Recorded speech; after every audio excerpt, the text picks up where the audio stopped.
written 800 years before Jesus was born. Rabbi Brawer had no other choice. He had to believe in Jesus. Next. I've thought for myself in every area of life, but one. I knew nothing until I discovered a realm where the truth isn't what it seems. A realm where the truth becomes reality. I've spent over 50 years investigating the world of the supernatural. Every moment has led up to the main event. Millions of Jewish people will be saved all over the world. God's heart is for all to believe, for none to perish. It's called the greater glory. Do you believe? It's supernatural.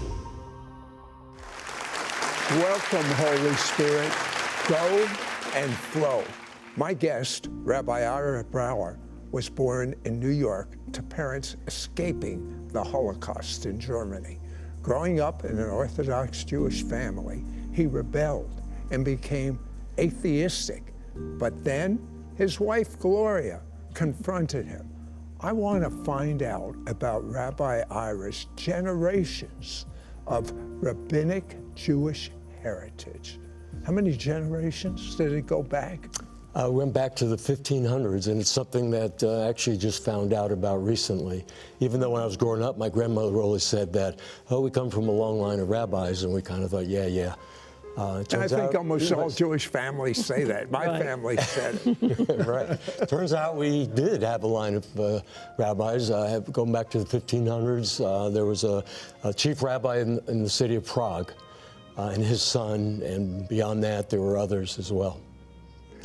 Now, you grew up in New York. Yes. Tell me about that. What was that like? Well, this is back in the 50s and 60s, and my parents were, as you mentioned, immigrants. My dad was from Austria, Vienna, and they got out before the Nazis came in. My mom and her family lived under Hitler for 3 years in Germany, and they were able to, and both stories are really miraculous. You wouldn't be here today. Otherwise, I wouldn't be here today. That's right. You were born on an amazing date. What happened on the day you were born? Yeah, so this is an interesting thing. So I was born on April 20th, 1950. And I never knew what significance of that date was until I was in my 20s. I met someone who had the same birthday as I did. And he said, oh, you know who else has the same birthday? I said, no, who? Adolf Hitler. My mom was from Germany, and I know that it was a national holiday for Hitler's birthday for those years. Well, your mother probably experienced in the beginning days of Hitler the anti-Semitism, and they wanted to put a little picket fence around you to protect you from anti-Semitism in America. So they sent you to Jewish schools. They're called yeshivas. Tell me about that. Right. Go to school. So we started out in Long Island, then we moved into the city because of my dad's business. And first grade comes around, they want to send me to yeshiva because to protect me from potential anti-Semitism. Of course, this is 10 years after the Holocaust. We had family members that were killed. So they sent me to yeshiva, and we attended an Orthodox synagogue every Shabbat, shul. So your parents, unfortunately, got a divorce. How old were you when that happened? So I was 11 years old. Did it impact you at all? It impacted me a lot. Back then, in the Jewish world, especially the Orthodox world that we were part of, divorce was really not heard of at that time. So there's a lot of fighting going on. I remember the same thing was happening in my family, and they decided not to get a divorce. For the same reasons. Yeah. But your family decided to. They decided to get divorced. It was very shaming, for one thing, for me, being in yeshiva, Orthodox, and so on, and tried to hide it, didn't want anyone to know about it, but I think everyone probably did know. And that shame and fear, anxiety, and actually stayed with me into adulthood, and so needed God's healing from that. It didn't stop being Jewish. That's something God did. but did you kind of turn away Yeah. from yeshiva life and Yes. stuff like, Yes. and go into a synagogue? And Yeah, so after my bar mitzvah, we say that I graduated from Judaism. I didn't care about God back then. Yeah. He yeah. doesn't care about me. I don't care about him. Always knew I was Jewish, so that never changed. But the idea of, personal God or a relationship with God really wasn't in my radar at all till much later. And you, like many people, in college especially, you got into drugs. Yeah, got into drugs, partying, the whole 9 yards, and so much so that I dropped out of college after a year and a half and took a semester off that lasted 20 years. And did eventually get a degree, but much later. And went out to Colorado. Boulder in 1970 was a mecca for... That's what I would think the of for hippies, drugs. And it was like, yeah, literally, it was, this is it. Living the hippie life, exactly. So you're involved in a marriage with infidelity, and it ends in divorce, and you fall in love with a beautiful, my notes say, a beautiful Southern Belle waitress named Gloria. Now, Gloria, tell me more. Well, I was born and raised in Mississippi, and when I hit about that age, I decided late teens, early 20s to go out to Colorado. I had never left the South, so I get out to Colorado, and I start a job as a waitress, and I get to my first day, my first people that I ever waited on happened to be the ex and the 2 children in Ira, which was very interesting. Wasn't ex at the time. First She wasn't an table you ex. have as a The waitress. first time I ever waited on a table, it was him, the kids, and her. And so I was, I was just me, and my Southern accent was a lot more than it is now. And so they had a hard time understanding me. I had a hard time understanding them. And so we went through that, and the wife worked at the restaurant. And so we all became friends and, did a lot of things together and did a lot of partying and things like that together, because that was kind of our lifestyle at that point. Now, when you started dating Ira, were you both addicts to drugs, would you say, or no? Well, addicts, it was our lifestyle. It's what we did. To me, I And we went- I would use that as a synonym, addict, but go Okay. ahead. Yeah, well, it's what we did. Everybody we knew, the town we lived in was very small, Estes Park, Colorado. Very busy in the summer, but very dead in the winter. So we partied a lot and just hung out with a lot of crazy people that did crazy things like us. And how So- about alcohol? So alcohol was part of it, smoking cigarettes, the drugs that were available at that time. And I would drink because in my childhood there was abuse and some things in my childhood. So when I got to doing the drinking and the drugs, it was a way to not have so much pain so I could medicate myself through that. So, but once I started drinking, sometimes I would black out and go into blackouts where I could be up talking and doing and everything, but have no idea of it, not even know it. And so that was my journey for a while. Ira was just smoking pot every day and doing whatever. He wasn't as much of a drinker. Okay. You had a wake-up call in your Did. car. I did. What happened? We had an after-hours party at the bar, which means we stayed after hours and drank and did more drugs.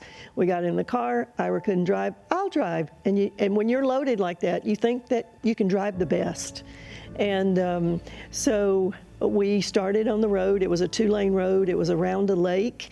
And we got ready to go around the curve. And I lost control. I was driving too fast. We went down an embankment, end over end, and landed in this field. And at the bottom, I was thrown out of the car. Ira was still strapped in, and we had some drugs in the car, so we threw the drugs out in the field. And Ira needed to get in touch with somebody. We didn't have cell phones or anything in those days, so he walked up the hill. And before we had gone around the curve down in the gully, there was a phone booth there, old phone booth. And Ira went to the phone booth, had no change, and there was change in the receiver part of it. So he would not have been able to make a call. Exactly, unless it was there. exactly. So I called a lady Yep. that worked for me. So at this point, I had my own real estate company. I was a, quote, prominent citizen in the town. And here it is. It could have lost everything. Yep. And so I called a lady that worked for me that kind of knew what we were up to, and she came and helped us. Sheriff came. Anyway, and it was definitely a wake-up call, and we can definitely look back now and know God's hand was protecting us, because we could both easily have been killed. Right. How did you get free from the alcohol? Well, this guy came up to our house. It was an Easter. We had a big party. Everybody came over, and he saw me drinking, and he knew that something was going on with me, because the way I was acting and how I was drinking and all that, because he had people in his life that he recognized. And he said, hey, I've got a place if you will go. He was selling some Amway, and he just got in the business. He said, hey, you would be great at this. Why don't you meet me? And I met him in Boulder. He never talked to me about Amway. He started talking to me about my drinking. And I was like, hey, I drink like everybody else I know. What's the big deal? I didn't think I saw some people that I thought were pretty alcoholic, but not me. So we went on with that, and I'm told most alcoholics don't even realize they're alcoholics. Exactly. So he talked to me, and he asked me to go to this treatment center. I went out to Minnesota, and I'm a little Southern girl. I really didn't know much about Minnesota, so I went out there. I was there for a month and got out and stopped drinking, and went to AA, and there was another stepping stone. Well, there was another stepping stone. Yes, there was a big stepping stone. Ira's wife announced one day, I am born again. Ira didn't have a clue as to what that meant. Be right back.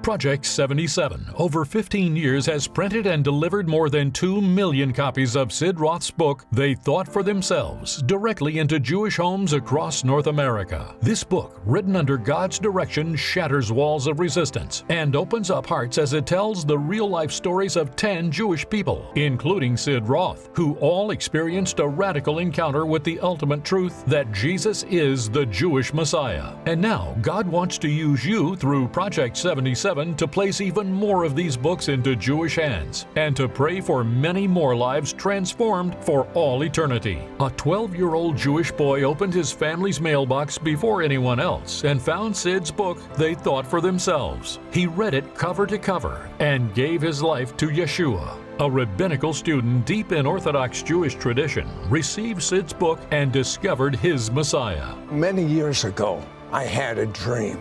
I knew it was God. It was so real. And I realized God was telling me to put together a book of Jewish testimonies for unsaved Jewish people to come to know the Messiah.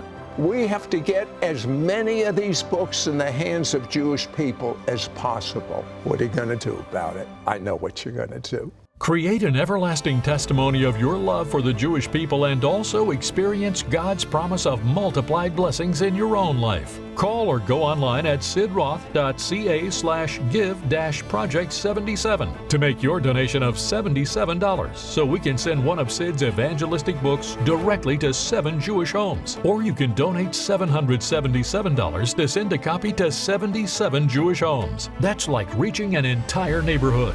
And in gratitude for your generous gift for Project 77, we'll send you your own copy of They Thought for Themselves to build up your faith. You'll receive the names of the 7 Jewish people who receive a Sid Roth book. They will not receive your name. Get a beautiful keychain replica of the High Priest's breastplate to use as an everyday reminder to pray for the salvation of your adopted Jewish families and for your own family members. You'll get your own copy of Sid Roth's book, There Must Be Something More. This is the time to reach Jewish people.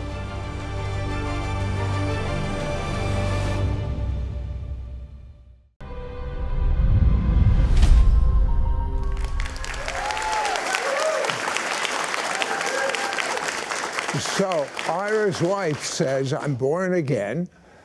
Ira doesn't know what that means. And I think you kind of thought your wife was flipped out with sugar or crazy. Explain. Yeah, so she comes in the house one day. This is about 6 months after we got married. So when we got married, we had a Unitarian minister, who was a friend, and asked him if he would marry us. He said, sure. You really ran from Judaism. Yeah, exactly. And I had one condition, and that is we don't want to mention God. Yeah, well, you Because I went was, to the at right this point, minister. I was an atheist. You were okay. Right, exactly. Right. So he was fine with that. Yeah, no Yeah. problem. So, so now let's fast forward 6 months after we get married, and she comes in the house one day all excited. I'm born again. Really, I accepted Jesus. And I said, you are crazy. You are Michigan. Well, I thought that. I don't know if I said it, but I didn't really know what it meant.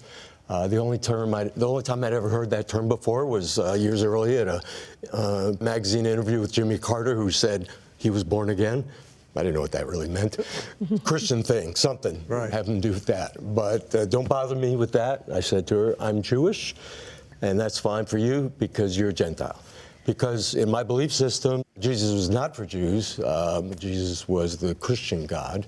And growing up, you know, in the environment I grew up in, Christians did those horrible things to us. Why would I want to become one? So that was, my first thought was like, okay, that's okay for you. You're a Gentile. Don't bother me with that stuff.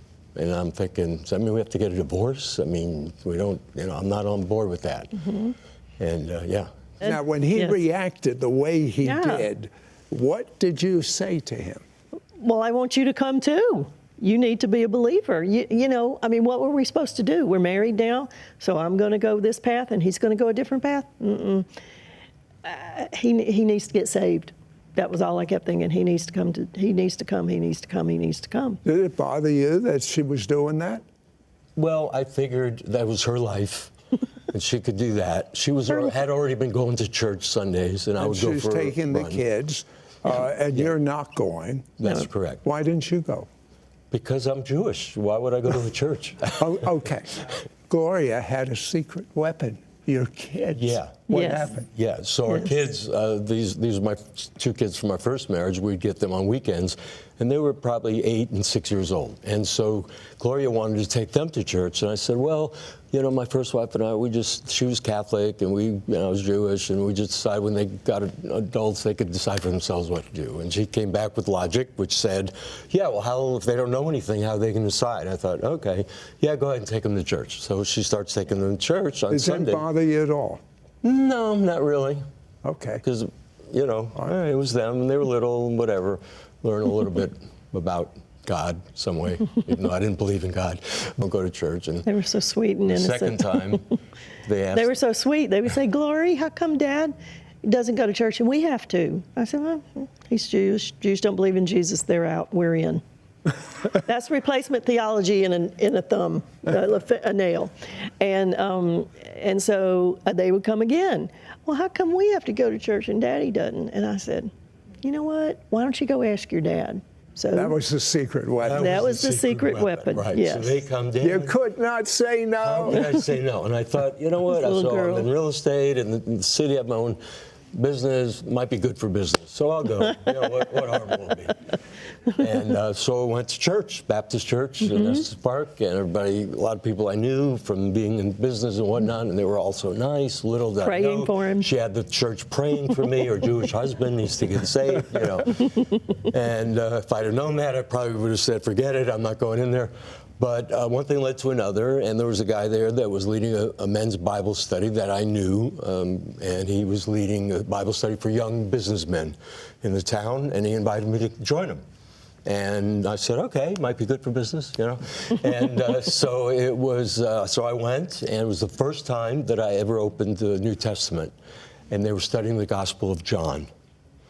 And so as I am studying and reading, I always knew Jesus was Jewish, but it never really, I never really knew how much of that, what that actually meant, that not only was he Jewish, all his followers were Jewish, they were in Israel. You know, obvious things now I look back on, of course, but at that time I didn't know. I'd never read the New Testament. So going to synagogue on Shabbat and the feasts and all that, and it just started the journey for me. And it took the some thing time. that pushed you over the edge was a chapter written some 800 years before Jesus was even born. Yes. It was Isaiah 53. Take me back then. What did you think when you read that for yourself? Right. So So I started in this journey, reading the New Testament, and I thought, you know what, I need to go back to the Hebrew Scriptures. So I went, going to yeshiva and so on. So we did study Torah and so on, some Talmud and whatnot. And somebody gave us a book about Isaiah 53. And of course, a lot of people were giving me books and tracts, and read this, Ira, read this. So Isaiah 53, all right, that's in the Hebrew Scriptures. I'll read that. So I read it, and it is eye-opening. And I'm reading it all the way through, and I'm going, this has to be about Jesus, because the description, he will bear the sins of many, and by his stripes we are healed. And I believe he spoke to me, probably maybe the first time where I really sensed his voice. And there was a moment in time in a certain place, and when we go back there to visit sometimes, I know the exact spot. We're driving up the mountain, and I'm driving somehow, and I'm in literally a different world with God, and I open my heart and I say yes to Yeshua at that moment, and I just felt the peace of God come into my heart. Rabbi Ira, why is believing in Yeshua so important? Yeah. That's a really good question, Sid. Thank you.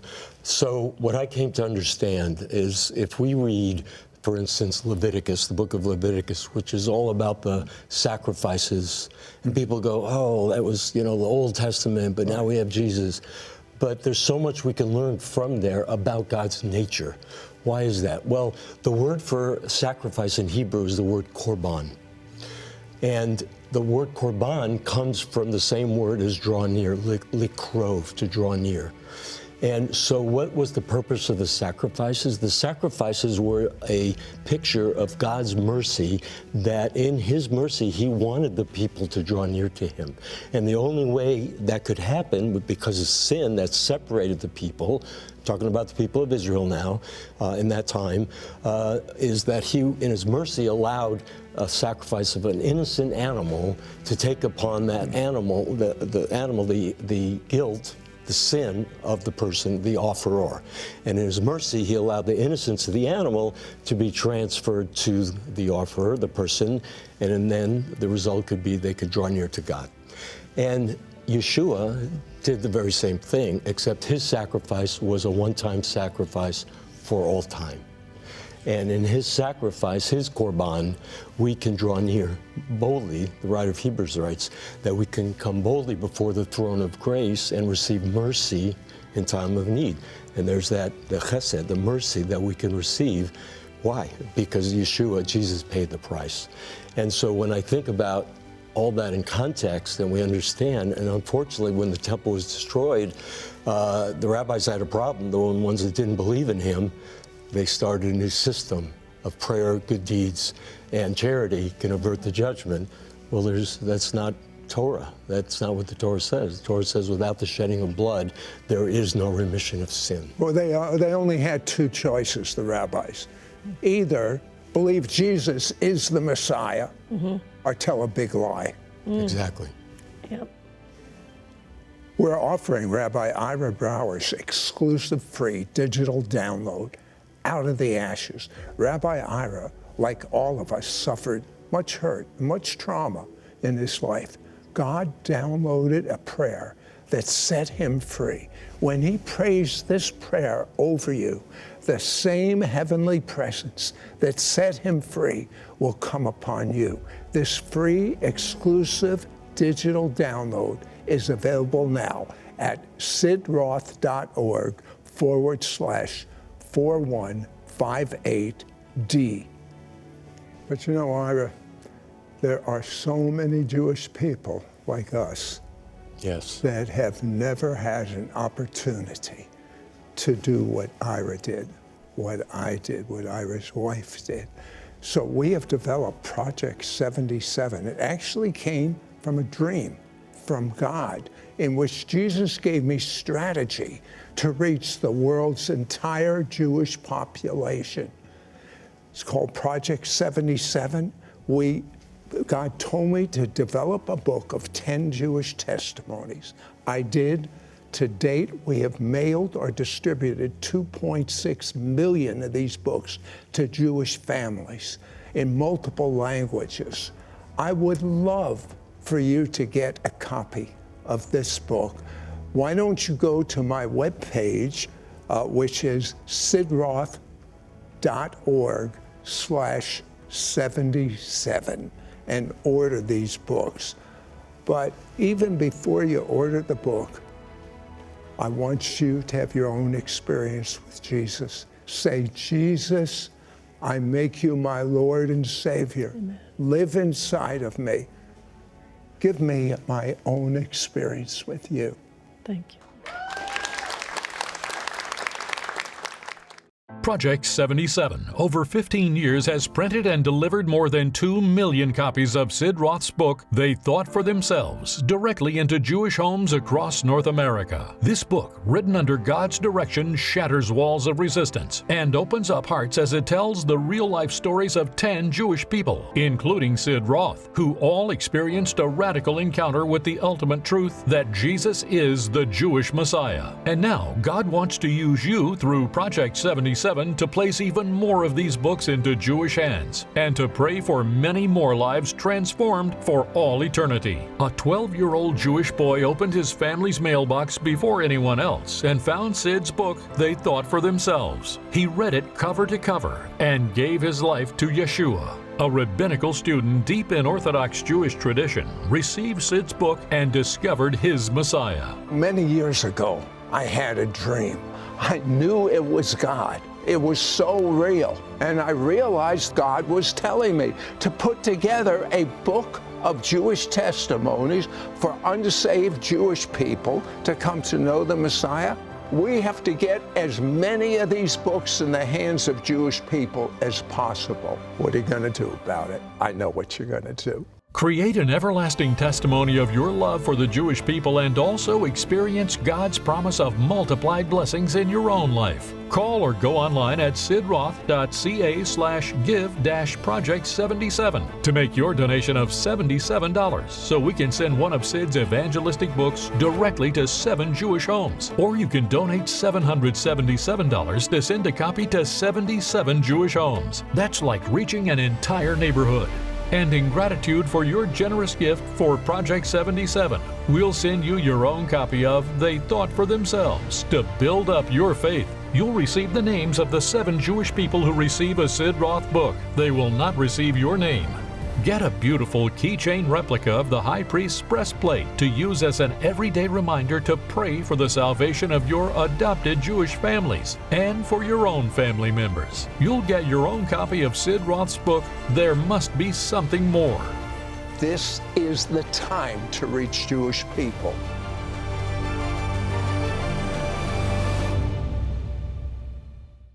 The constant worry of illness can be crushing. Not knowing what is going to happen, the stress of medical bills, and the discouragement of being unable to do the things you love can be depressing. Healing and faith are mysteries for most people. Sid Roth's ebook contains his personal list of healing scriptures. As you meditate on these promises, you tap into a supernatural portal called the Kingdom of Heaven. Faith and healing will no longer be a mystery. Download your free copy of the Healing Scriptures book at sidroth.org/healing.